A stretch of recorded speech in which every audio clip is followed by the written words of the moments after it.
Les lundis de l'histoire sont présentés aujourd'hui en direct par Roger Chartier.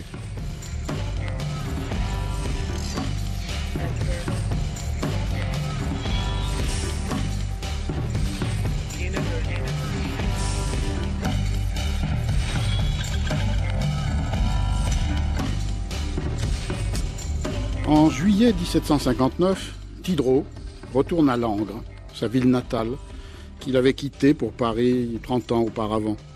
La raison en est la mort de son père, avec qui il s'était réconcilié lors d'un précédent retour.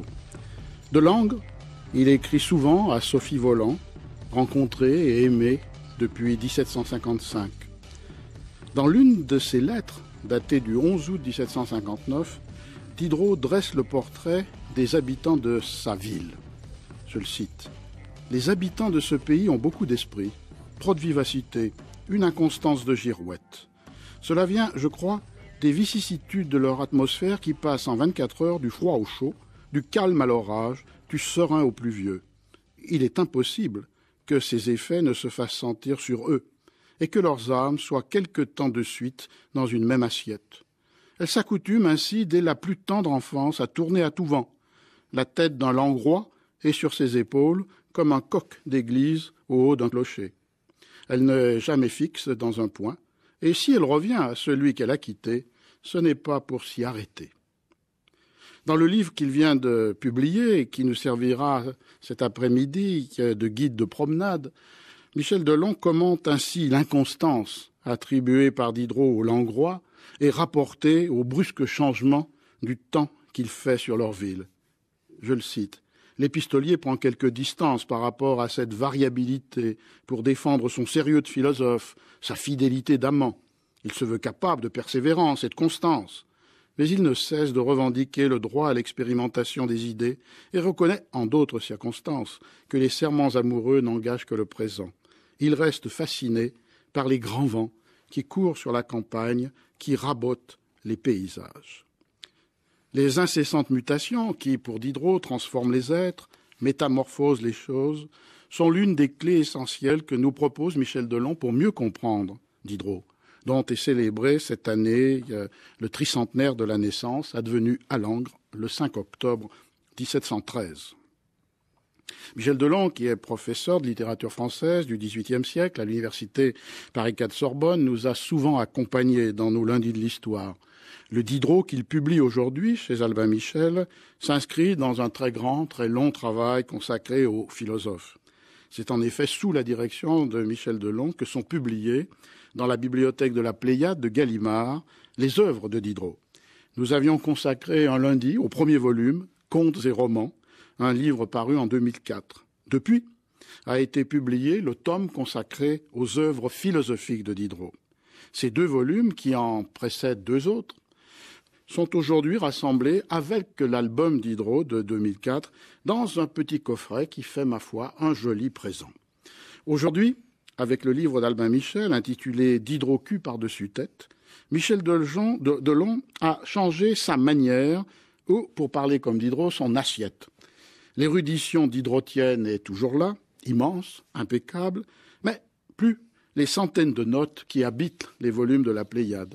Et le ton n'est plus celui de la critique textuelle, parfois austère et sévère, mais une écriture libre qui n'hésite pas devant les comparaisons avec le présent, avec les souvenirs personnels, elle n'hésite pas non plus devant les digressions de voyage. La première question, donc, Michel Delon, pourquoi ce ton nouveau et pourquoi un livre sur Diderot qui paraît au lecteur écrit en écho avec la propre écriture de Diderot? Avez-vous voulu vous libérer des obligations, parfois des carcans qu'impose le travail d'éditeur et des commentaires qui l'accompagnent pour retrouver un Diderot plus libre et donc dans un certain sens peut-être plus conforme à ce qu'il fut? Oui, je crois que le Diderot, avec beaucoup de petites notes savantes, est utile, mais en même temps ne peut pas être lu par un très grand nombre de lecteurs. Donc l'idée, le défi, c'était d'offrir un Diderot qui pourrait être lu je ne dirais pas par n'importe qui, mais qui puisse parler au plus grand nombre de nos contemporains. Et il mérite, je crois, de ne pas être uniquement dans des bibliothèques, d'être bardé de références savantes, qui sont parfois nécessaires, mais de vivre avec nous, parmi nous. Et comme l'homme et l'écrivain Diderot ne cessent de nous donner l'exemple du dialogue, d'une place laissée au lecteur, eh bien, je me suis dit qu'à mon âge, il fallait le faire, sinon ça serait trop tard. Cet âge respectable étant maintenant mentionné et salué, on peut dire que ce qu'il y a de diderotien dans votre manière d'écrire ce livre, c'est d'abord l'organisation. On pourrait dire « ceci n'est pas une biographie ». Il y a un texte de Diderot qui est « ceci n'est pas un conte ». Ceci n'est pas une biographie, vous ne suivez pas un déroulé chronologique, un récit linéaire de la naissance à la mort. Vous avez construit le livre en 40 chapitres, assez brefs, avec des thèmes juxtaposés mais finalement liés les uns aux autres. Et est-ce que c'était pour être un peu en écho avec ce qui est pour vous une des caractéristiques de l'écriture de Diderot, c'est-à-dire une écriture qui procède par fragments détachés, par morceaux ajoutés, et surtout par le refus des grandes formes. La biographie est une grande forme, et Diderot refuse ces grandes formes, soit littéraires, soit philosophiques, qui dominaient l'écriture lettrée de son temps. Oui, la biographie, c'est un fil continu où tout prend sens par rapport à une finalité.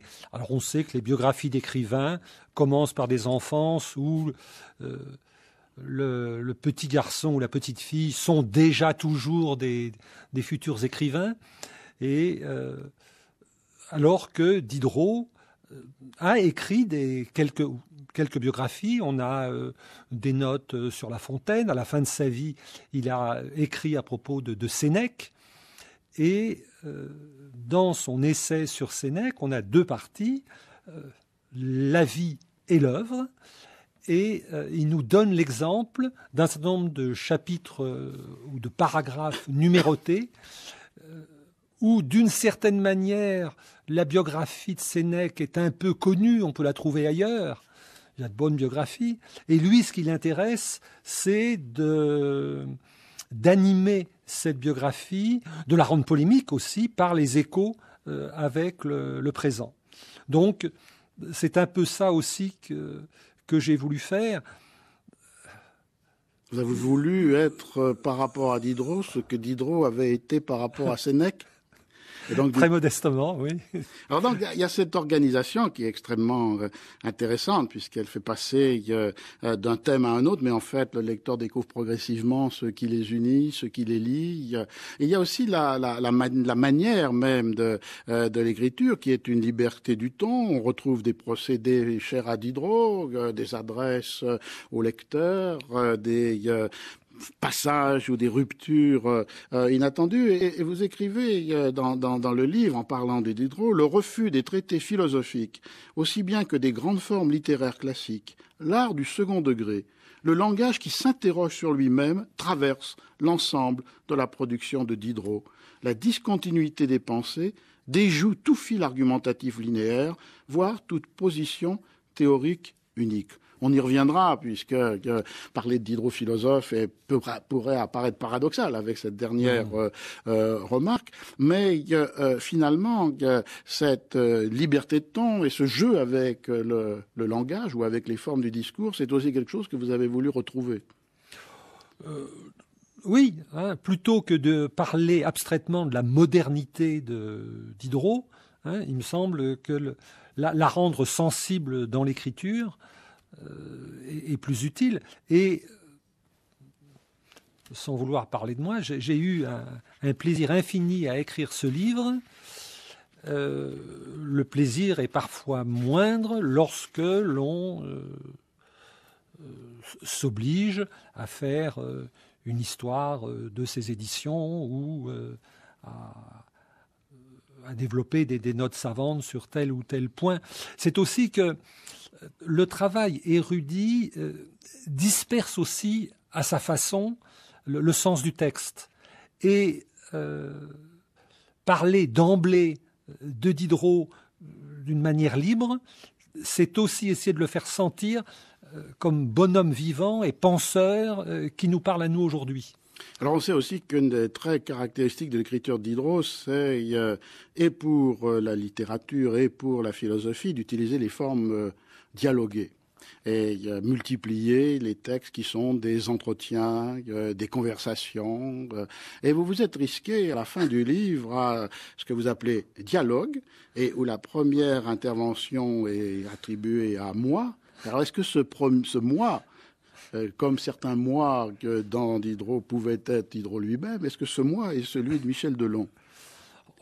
Les historiens ayant les premiers fait de l'égo-histoire, s'étant mis en scène pour raconter un peu comment un certain nombre de thèmes leur sont venus, comment leur biographie nourrit leur travail.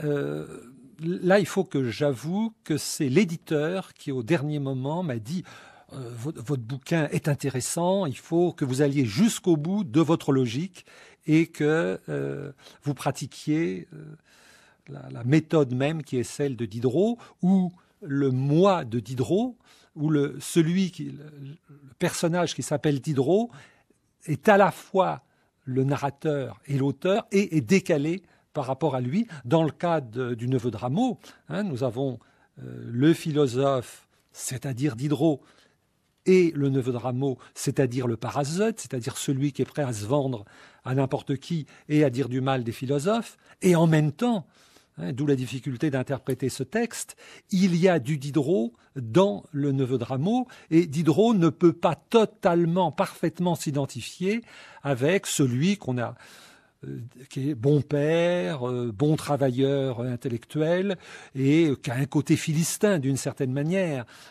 Donc, ce moi, c'est à la fois moi, c'est un homme du XXIe siècle par rapport à un Diderot qui aurait vu passer 2 ou 3 siècles et qui pourrait dialoguer totalement sur le même plan que moi.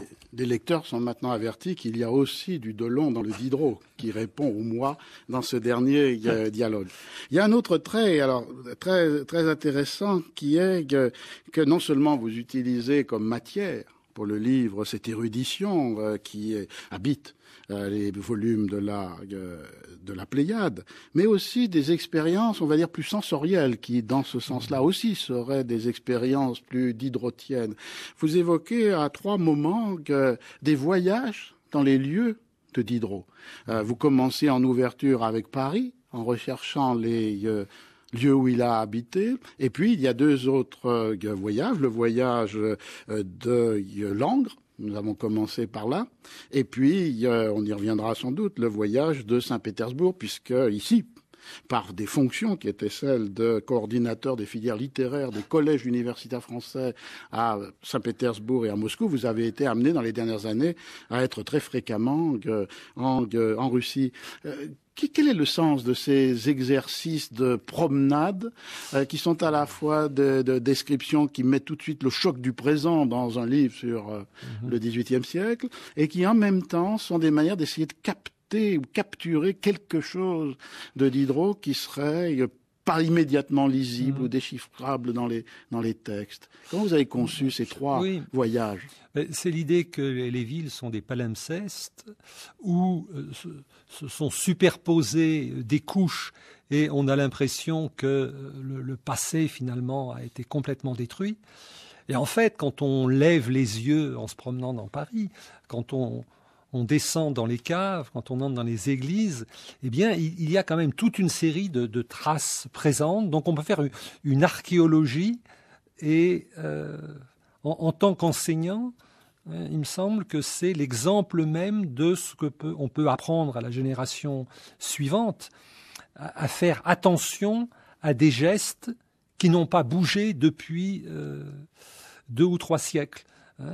Éplucher des haricots, je crois que c'est le même geste qu'au XVIIIe siècle ou au XVIIe siècle, mais il n'y en a pas tant que cela. Il n'est même pas certain là encore, les historiens nous apprennent beaucoup de choses, que les gestes d'amour, les gestes intellectuels soient aujourd'hui devant nos claviers les mêmes qu'à l'époque de Diderot. Donc essayer de retrouver des éléments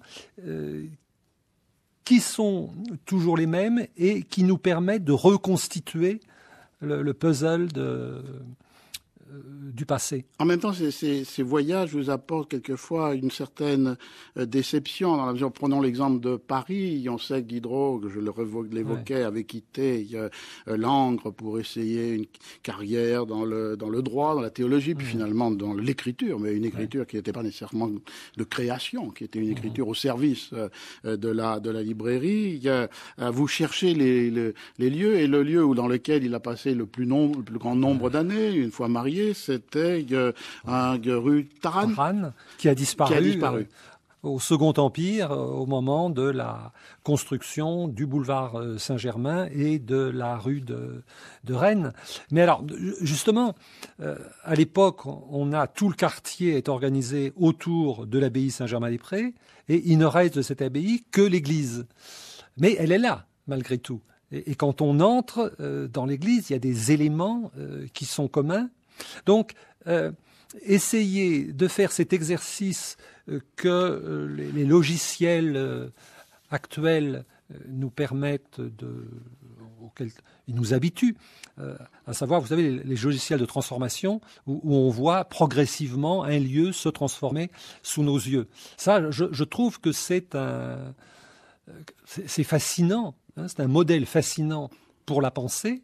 Et est-ce qu'on peut nous-mêmes intellectuellement et moralement faire à peu près la même opération quand on se promène dans un lieu pour effacer ce qui a été construit au XIXe, au XXe siècle et imaginer, est-ce que ce n'est pas ça la démarche historique, hein, c'est-à-dire à partir des éléments de savoir, un certain nombre d'indices, de reconstituer l'animal qui a vécu il y a 3 siècles ou il y a 3 millions d'années. Alors pensons au dernier voyage, celui que Diderot fait en 1773, qui est de partir pour Saint-Pétersbourg.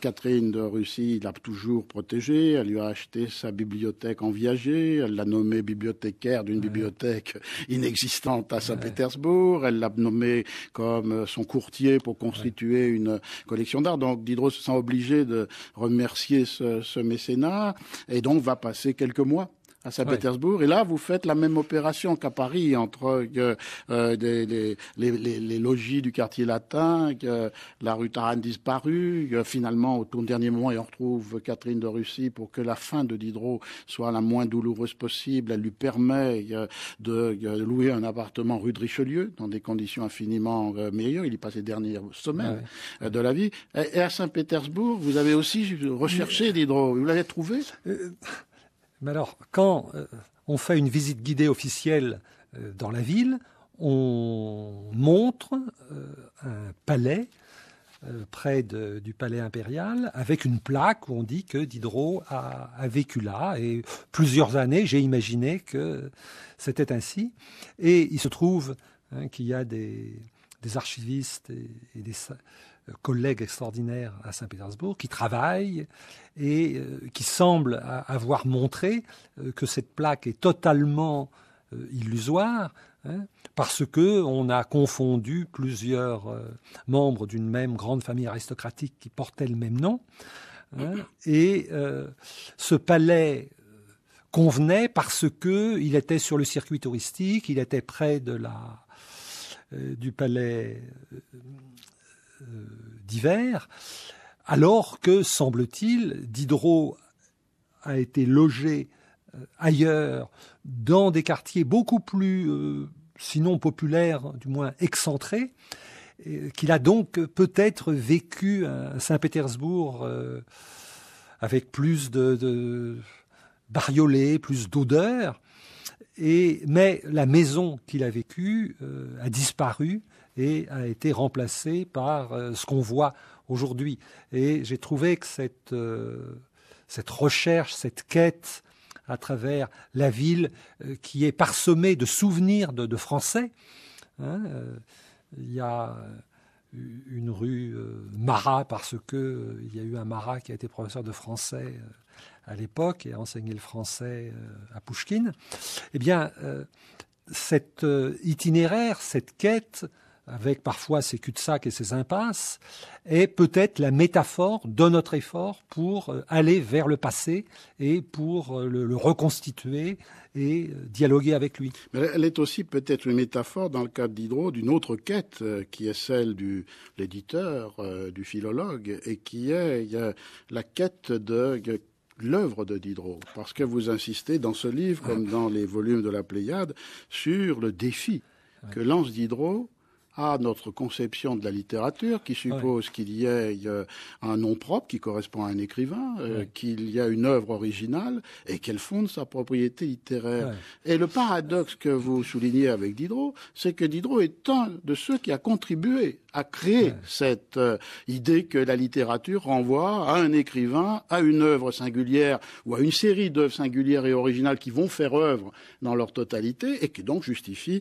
d'une manière ou d'une autre la propriété littéraire. Et vous montrez que même si Diderot a été un des fondateurs de cette idée de la littérature, sa pratique d'écriture très largement est complètement étrangère à ces catégories d'origine, l'auteur, d'originalité, l'œuvre, et finalement de propriété. Alors comment d'abord expliciter et ensuite résoudre cette contradiction?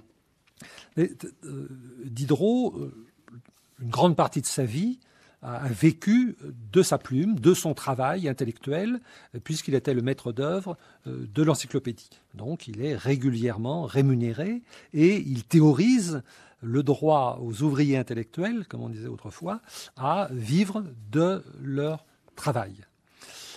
Mais en même temps, en tant que philosophe matérialiste, qui a bien connu la pensée théologique, puisqu'il a été jusqu'au bout d'études de théologie, qui a bien connu l'idéalisme, il récuse une conception de la création littéraire sur le modèle de la création par un créateur tout-puissant à partir de rien.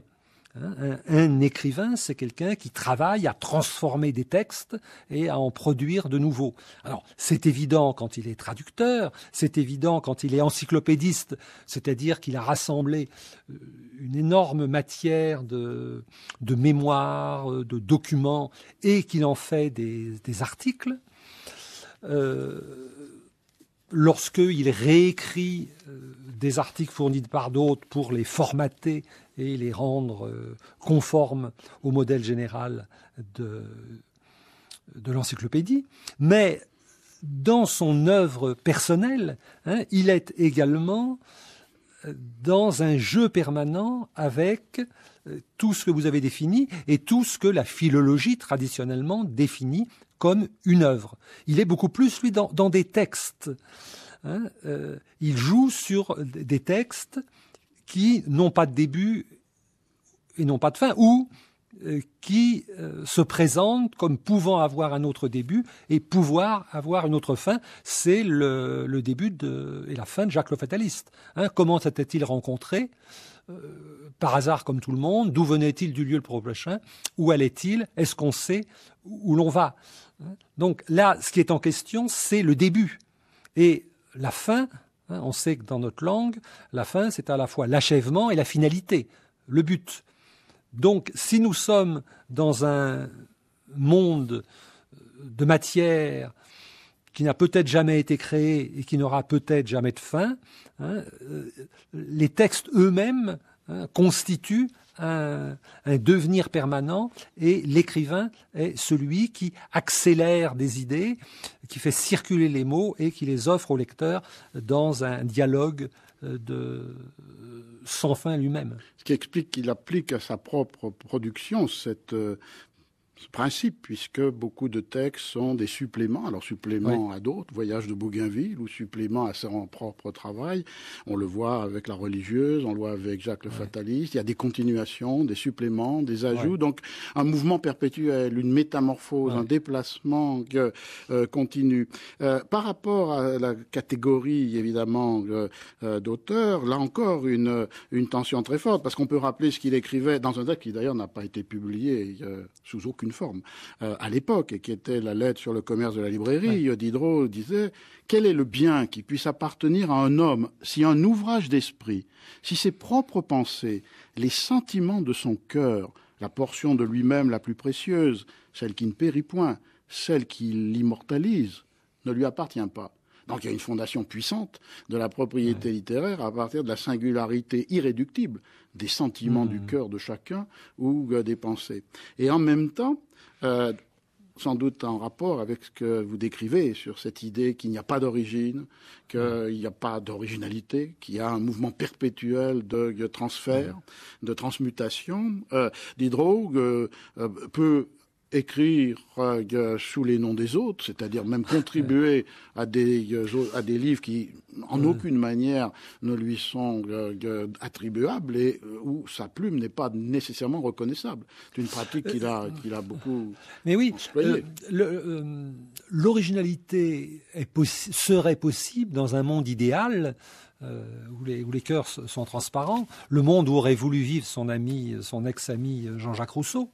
Mais la réalité, c'est un État où il n'y a pas de séparation avec l'Église, où ses premières œuvres sont interdites et brûlées. Et donc, par rapport à l'interdit, à la censure et à la répression, l'écrivain doit inventer des stratégies de jeu avec cet interdit. Donc, ces convictions matérialistes, il les réserve pour des manuscrits, pour des textes qu'il ne publiera pas. Mais en même temps, il participe avec tout ce qu'on a appelé à l'époque la synagogue d'Holbach, c'est-à-dire un groupe d'intellectuels ayant des convictions communes athée et matérialiste, eh bien, il contribue à l'écriture de textes qui vont apparaître sous des faux noms. Le système de la nature en 1770 paraît sous le nom de Mirabeau, non pas le Mirabeau de la physiocratie ou de son fils, l'orateur révolutionnaire, mais un Mirabeau, M-I-R-A-B-A-U-D, qui était un érudit du début du XVIIIe siècle, membre de l'Académie des inscriptions et belles-lettres, et qui était mort, donc on pouvait jouer de son nom. De même, plus tard, à la fin de sa vie, Diderot va fournir toute une série d'informations à Raynal pour nourrir des éditions successives de l'histoire des établissements des Européens dans les deux Indes, qui à l'origine était une grande histoire de la colonisation commandée par le ministère de la Marine dans la lutte, dans la concurrence de la France avec l'Angleterre, et qui devient le contraire même par le biais des pages incendiaires, en tout cas effervescentes, de Diderot, qui introduit des textes où il fait parler les esclaves, où il fait parler les Noirs, et où il appelle à une révolte contre le sort fait à ces sauvages. Mais pour terminer la première séquence de cette émission, je pense qu'on peut citer un livre que l'on doit lire en parallèle avec le vôtre, qui est le livre publié récemment par les éditions Gallimard de Jean Starobinski, Diderot, un diable de ramage, qui rassemble une douzaine ou une quinzaine d'essais de Starobinski sur Diderot. Et un des chapitres a pour titre « La parole des autres », comme si finalement on pouvait étendre ce procédé de dispersion, dissimulation, de dissémination de la position d'auteur, non pas seulement à ses traductions ou à ses contributions anonymes et occultées à des œuvres d'autres, mais aussi il y a tous les textes de Diderot où il y a cette présence de Diderot dans la parole des autres. Et Starobinski écrit « Certes, Diderot paraît prodigue de sa substance, mais de la sorte, il a très évidemment réussi à mettre sa parole à couvert sous la responsabilité d'un autre, peut-être moins vulnérable que lui. Ainsi en va-t-il des pages véhémentes qu'il livre à l'abbé Raynal pour le grand ouvrage qui accuse les méfaits de la colonisation des deux Indes. Et ce mouvement de transfert de la parole est discernable dans tous les ouvrages où Diderot se met lui-même en scène sous diverses identités avec, en contrepartie, le droit de couper la parole à tous ceux qui parlent à sa place. » Cette fin ironique est importante, mais qui me paraît très importante, c'est cette idée de transfert de la parole. Est-ce que vous êtes d'accord avec cette analyse de Starobinski ? Oui, bien évidemment, le texte de Starobinski est un classique et on y fait toujours référence. La parole circule, soit comme vous l'avez dit, parce que Diderot est passeur et traducteur du latin au français, de l'anglais au français, soit parce qu'il annote. Par exemple, son édition de Shaftesbury, c'est une traduction, mais vous avez des notes personnelles qui est la première apparition du philosophe Diderot, soit parce qu'il mime une conversation et il met en scène le fait que la vérité n'est jamais refermée, ne peut jamais se refermer de manière dogmatique ou systématique, mais doit continuer à accepter la contradiction étant peut-être simplement l'altérité, altérité des sexes, altérité des points de vue, altérité des époques. Alors, dans cette perspective, évidemment, Diderot a été aussi éditeur, comme vous l'êtes de Diderot, mais éditeur de textes, l'un de l'abbé Galliani, dialogue sur le commerce des blés, et où l'édition est en même temps commentaire, ajout, supplément. Il a été aussi l'éditeur d'un livre de Bemets-Rieder qui a pour titre « Leçons de clavecin ». C'est pourquoi nous allons faire une pause en compagnie de Rameau, pas le neveu, mais Rameau, l'oncle, avec une partition que nous allons maintenant entendre.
Je rappelle que le lundi de l'histoire de cet après-midi est donné en direct à propos du livre de Michel Delon, Diderot, cul par-dessus tête.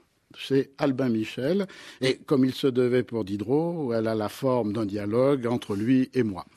Là, un des traits aussi qui rend la quête de Diderot à la fois difficile et absolument nécessaire, ce que vous avez évoqué à travers les quêtes géographiques, les quêtes textuelles, c'est le fait qu'il y a très peu d'auteurs pour lesquels le contraste est aussi puissant entre leur Diderot, c'est-à-dire le Diderot de ses contemporains, et la perception de qu'est-ce qu'était l'œuvre, ou les textes qui font œuvre de Diderot en son temps, avant sa mort, en 1784, est notre Diderot, c'est-à-dire avec les livres classiques qui appartiennent au programme des enseignements universitaires, parfois secondaires, ou au répertoire des éditions les plus authentiques. Et ce contraste est extrêmement puissant pour une raison qui est que, pour ce que nous avons déjà évoqué, le Diderot imprimé, c'est-à-dire un Diderot plus accessible à des lecteurs qui ne sont pas nécessairement en rapport avec lui, mais qui vont sur le marché du livre, est une part très limitée de ce qu'a été la production d'écriture de Diderot.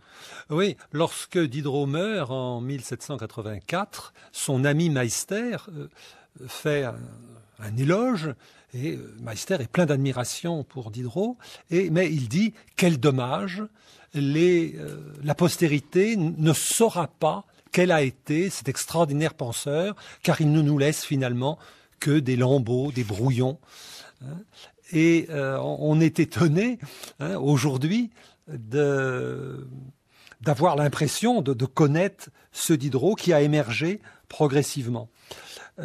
Qu'est-ce qu'on connaît de lui, de son vivant? L'encyclopédie d'abord, son théâtre, et puis quelques petits textes, mais c'est d'abord essentiellement l'encyclopédie. Alors, c'est quelque chose d'important, c'est une entreprise qui a fédéré les Lumières en France et qui a fait prendre conscience à la philosophie nouvelle et aux forces qu'elle représentait de leur force.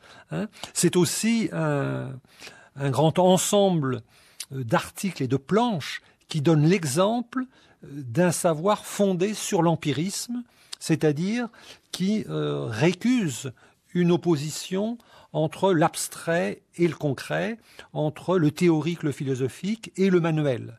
Il ne faut pas oublier que Diderot est le fils d'un coutelier de Langres, c'est-à-dire ces forgerons de précision, puisque son père faisait en particulier des instruments de chirurgie.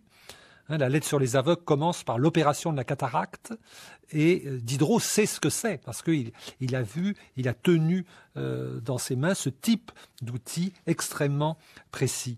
Et l'encyclopédie, c'est un dictionnaire des arts, des métiers, et plus tard également, il va souvent revenir à cette comparaison entre son travail et un certain nombre d'artisanats, par exemple celui des artisanats du tissu, avec la comparaison entre la pensée, entre le cerveau et une machine, un métier à tisser. Donc c'est important, mais Diderot s'efface d'une certaine manière.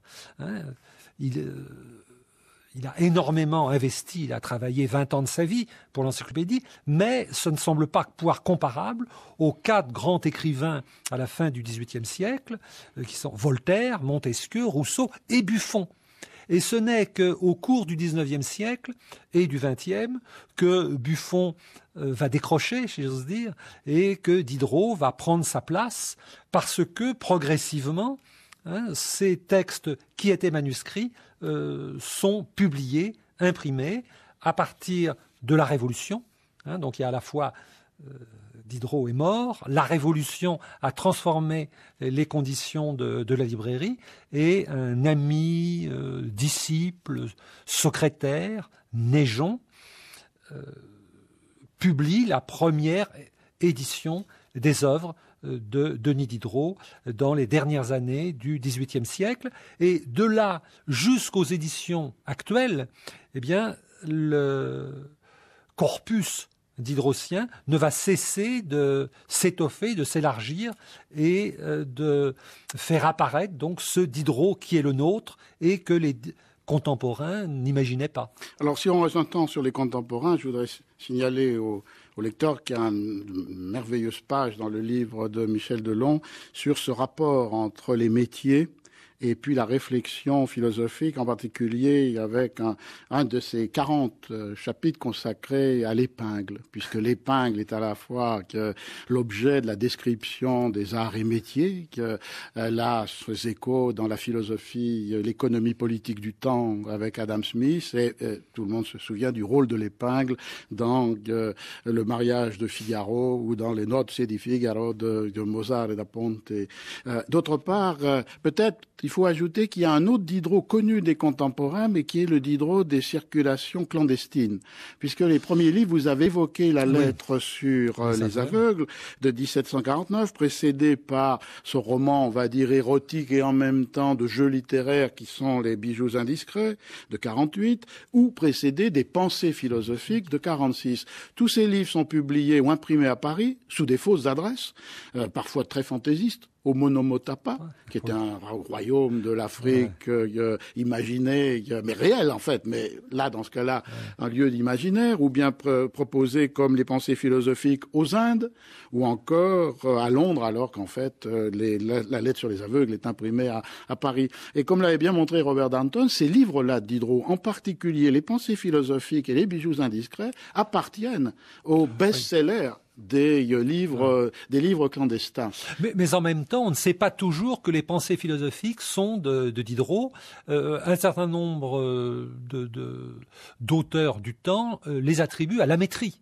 Et dans la hargne qu'il y a de Diderot contre la Métrie, il y a aussi le fait qu'on les confonde et qu'on ait pu prendre son premier texte personnel pour un texte de la Métrie. Alors là, le mouvement qui s'amorce, et vous avez décrit sur la fin du XVIIIe siècle, c'est-à-dire la récupération de textes qui n'ont pas ou très peu circulé, se lie directement avec la forme que Diderot va choisir pour la publication, ce qui nous permet d'éviter une projection anachronique. On ne peut publier autrement que sous une forme imprimée, mais évidemment avec de fortes contraintes, puisque dans ce cas-là, le Diderot, notre Diderot, Jacques le Fataliste, la religieuse, le rêve de d'Alembert, les salons, tous sont publiés dans un périodique manuscrit, la correspondance littéraire de Grimm, et qui avait à peu près une vingtaine d'abonnés. Entre 15 et 20, princes et aristocrates de toute l'Europe. Et c'est là où Diderot, dans un statut qui est non pas de garder un manuscrit proprement pour lui, ce qui est le cas du neveu de Rameau, mais sans passer par la publication dans sa forme adressée au public, va publier. Alors je pense, vous insistez beaucoup, Michel Delon, que le fait de publier dans un périodique manuscrit pour des œuvres qui ont une certaine importance crée des horizons de lecture ou d'attente très différentes des nôtres. Puisque... oui, par exemple, les deux romans, La religieuse et Jacques le Fataliste, qui sont des textes aujourd'hui de, disons, 200 pages et 350 pages, ne peuvent pas entrer dans les livraisons mensuelles de la correspondance littéraire. Donc, le texte va être découpé en fragments, mais pas n'importe lesquels. C'est-à-dire que Diderot va s'intéresser aux chutes et va inventer, d'une certaine manière, le roman feuilleton avec un effet d'attente, de suspens pour ses lecteurs. Alors, est-ce qu'il y a public... Le mot est peut-être excessif, vous avez raison. Disons. Il y a une diffusion avec une espèce de culot quand même de ce Diderot, ce Parisien roturier, qui s'adresse dans une complicité intellectuelle s'adresse à Catherine II, au roi de Suède, au roi de Prusse et à la famille impériale d'Autriche. Est-ce qu'on trouve des échos de la diffusion de ces textes en dehors de la correspondance littéraire? Est-ce que vous avez l'impression qu'ils sont connus un peu au-delà de ce cercle extrêmement étroit et élitiste des abonnés? On a des échos, par exemple, Catherine II, dans ses lettres à Madame Geoffrin, parle des textes de Diderot, et donc on imagine qu'il y a dans la cour, mais c'est un cercle extrêmement restreint, et c'est peut-être à partir de la mort de Diderot, à partir de la mort des princes qui étaient abonnés à la correspondance littéraire, que les textes vont un peu circuler et que des copies vont être faites. Et ouvrir un peu son public avant l'impression proprement dite. Alors il y a un cas particulier qui est le cas du Neveu de Rameau, qui n'a été diffusé sous aucune forme. Oui,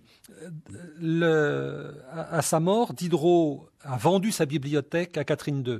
Donc le cœur de sa bibliothèque, à l'époque, ce sont ses œuvres. Donc il a assuré une collection précise de ses œuvres qui part à Saint-Pétersbourg et qui est depuis bien protégée, reliée. Il donne une collection à sa fille, Angélique de Vandel, qui est moins mise en valeur par la reliure. Toute une série de textes sont brochés, dispersés. Et cette collection va rester dans la famille pendant tout le XIXe siècle et une part du XXe siècle. Et puis, ce disciple dont je parlais, Naigeon, qui va assurer, à partir de ce texte, une première édition sous la Révolution. Et alors, il y avait à Saint-Pétersbourg, dans la collection de Catherine II, le texte « Le Neveu de Rameau », dont une copie a été faite et va être ramenée par un officier allemand dans les milieux des jeunes écrivains allemands, et en particulier va arriver entre les mains de Schiller et de Goethe, qui s'enthousiasment pour lui. Schiller avait déjà traduit un épisode de Jacques le Fataliste en allemand, Beispiel einer weiblichen Rache, exemple d'une vengeance féminine, c'est l'histoire de Madame de la Pommeraye et du marquis des Arcis. Et Goethe prend à bras-le-corps Neveu de Rameau. Il imagine d'ailleurs que le Neveu de Rameau est une invention de Diderot. Et le personnage, oui. Et il traduit et ajoute des notes. Là encore, on a ce travail d'annotation qui est une façon de dialoguer avec le texte. Il publie le texte allemand, Ramos Neffe, et ce qui est extraordinaire, c'est que la première édition française du Neveu de Rameau est une retraduction en français de la traduction allemande, en 1821, avant que peu de temps plus tard, un texte un peu plus authentique soit publié en français. Et il faut attendre la fin du XIXe siècle, en 1891, pour qu'un manuscrit autographe du Neveu de Rameau apparaisse et soit publié. Et c'est le point de départ de la tradition philologique jusqu'à aujourd'hui du Neveu.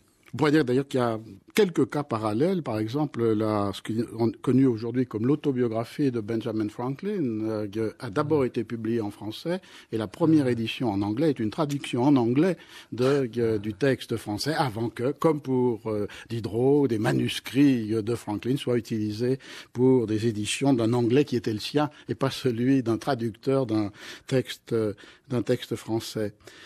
Si on s'arrête en cette fin d'émission sur le volume que vous avez édité sur les œuvres philosophiques de Diderot, qui est le deuxième des tomes des œuvres dans la Pléiade, et comme vous l'aviez expliqué, vous êtes bien gardé d'employer œuvres complètes pour différentes raisons, l'une pratique, mais aussi en rapport avec tout ce que l'on a dit sur la mouvance, la dynamique du texte de Diderot. Est-ce que c'est pas paradoxal de titrer œuvre philosophique pour Diderot, alors que vous nous avez expliqué aujourd'hui que d'une part, il y a une sorte de dispersion de la position d'auteur et que donc du coup, des idées philosophiques qui peuvent se rencontrer dans les textes ne sont pas nécessairement attribuables à Diderot, ce qui va contre toute la tradition de l'histoire de la philosophie, un homme, une œuvre, une pensée. Alors comment vous avez surmonté cette complexe difficulté ?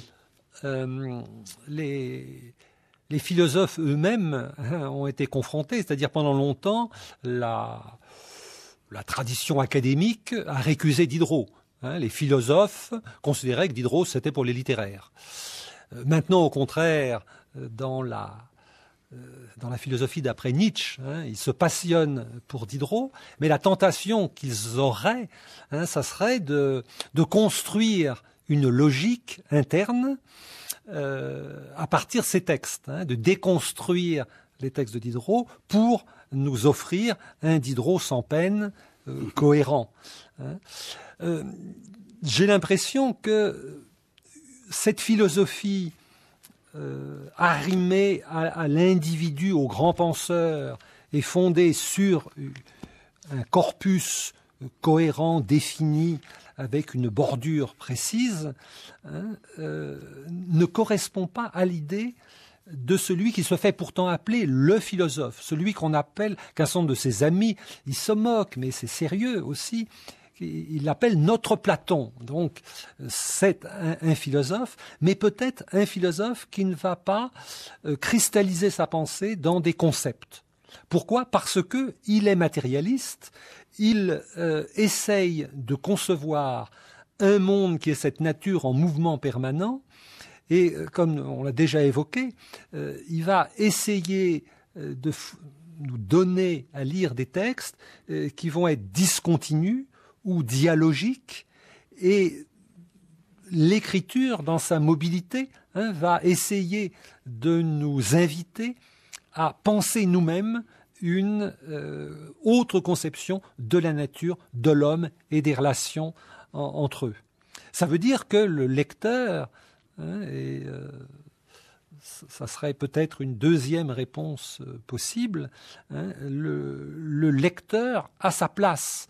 Diderot n'achève pas ses textes, il les reprend sans cesse lorsqu'il fait recopier ses œuvres pour sa famille, pour Catherine II, pour Naigeon. Quand il passe derrière un copiste, il a tendance à corriger, et il corrige sur une collection et pas sur les autres. Et là, la philologie nous apprend des choses précises.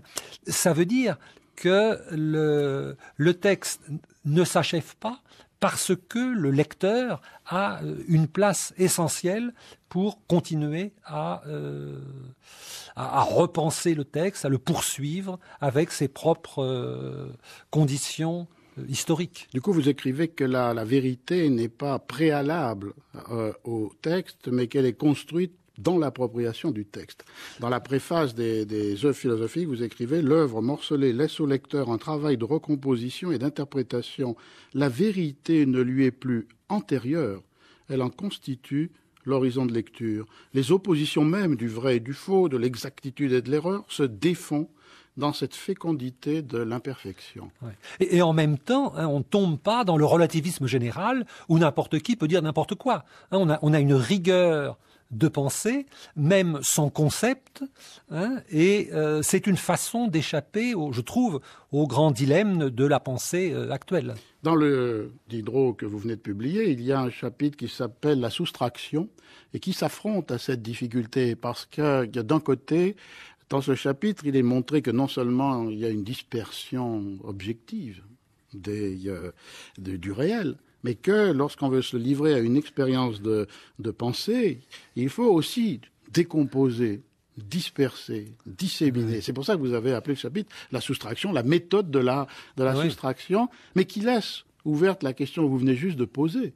c'est-à-dire où et comment se peut reconstruire une unité une fois ces éléments séparés les uns des autres, comme dans les planches de l'encyclopédie, en quelque sorte. Vous avez le plus petit élément d'une machine décomposée, mais où finalement il y a aussi la machine comme fonctionnement. Où est-ce que Diderot situe là le principe d'unité ?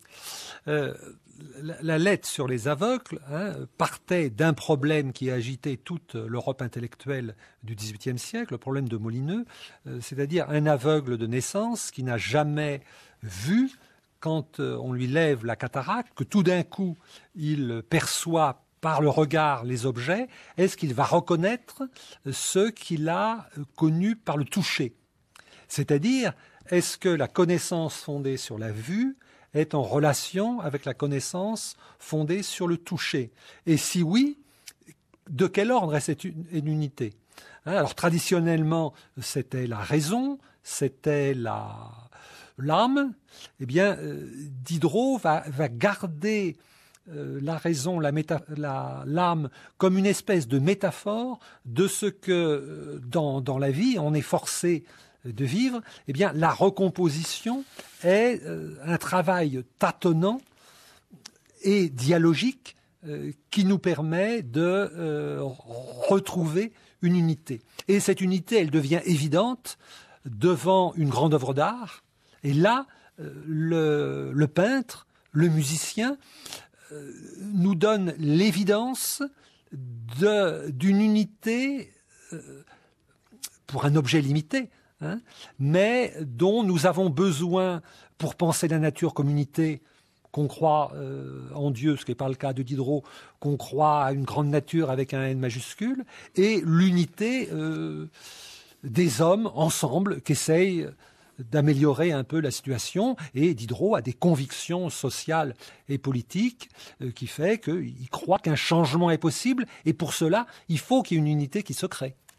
Alors, nous allons le laisser Diderot, en pensant peut-être avec lui que ce mouvement permanent des métamorphoses ou des transmutations font de la mort quelque chose de différent que celle qui la conçoit comme une fin. Et ici, vous menez Diderot jusqu'à ce moment-là, d'une part, avec une référence à une lettre très belle à Sophie Voland du 23 septembre 1762, où elle l'interrogeait sur l'attachement que l'on peut manifester pour la vie. Et Diderot lui écrit « On se résigne au sort commun des êtres qu'on voit sans cesse mourir et renaître autour de soi. Les forces se perdent, on s'affaiblit. On désire la fin de la vie comme après avoir bien travaillé, on désire la fin de la journée. Vivant dans l'état de nature, au milieu de la nature, on ne se révolte pas contre les ordres qu'on voit s'exécuter si nécessairement et si universellement. » Et cette très belle méditation, dans un sens, renvoie aux dernières années de la vie de Diderot, lorsque, autour de lui, tous les proches meurent. D'Alembert, Sophie Voland. Pardon ? Sophie Voland elle-même. Sophie Voland elle-même. Et donc, à cette méditation peut correspondre, et ce sera le dernier texte que nous donnerons à nos auditeurs aujourd'hui, la description de la mort de Diderot par Madame de Vandel, la fille, héritière d'une des collections de manuscrits dont a parlé Michel Delon. Il se mit à table, nous sommes le 31 juillet 1784, il se mit à table, mangea une soupe de mouton bouilli et de la chicorée. Il prit un abricot. Ma mère voulut l'empêcher de manger ce fruit. Mais quel diable veux-tu que cela me fasse ? Il le mangea, appuya son coude sur la table pour manger quelques cerises en compote, toussa légèrement. Ma mère lui fit une question. Comme il gardait le silence, elle leva la tête, le regarda. Il n'était plus.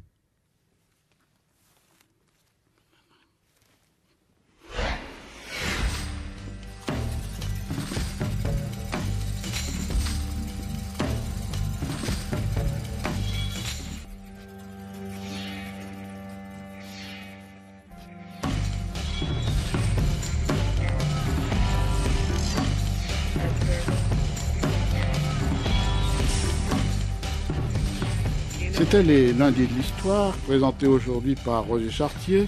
Nous y avons dialogué avec Michel Delon pour le livre qu'il vient de publier chez Albin Michel, Diderot, cul par-dessus tête, ce qui nous a permis de rappeler aussi les 2 volumes publiés par la bibliothèque de la Pléiade de Gallimard, consacrés aux œuvres de Diderot, dont Michel Delon est le directeur.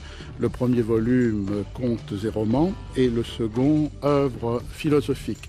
Je voudrais aussi indiquer qu'il nous a accompagnés durant un temps dans cette émission le livre récemment publié, série de magnifiques essais de Jean Starobinski, publié aussi par Gallimard, comme les œuvres de Diderot, sous le titre « Diderot, un diable de ramage ».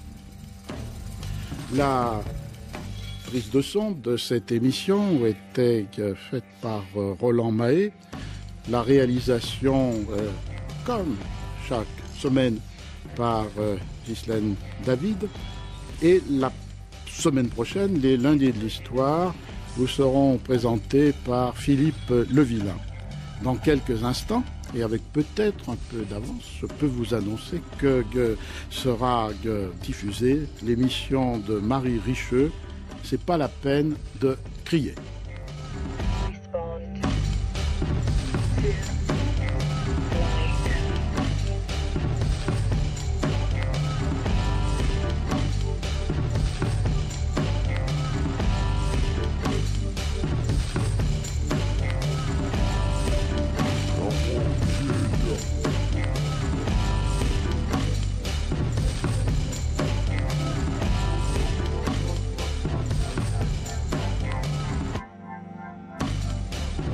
mais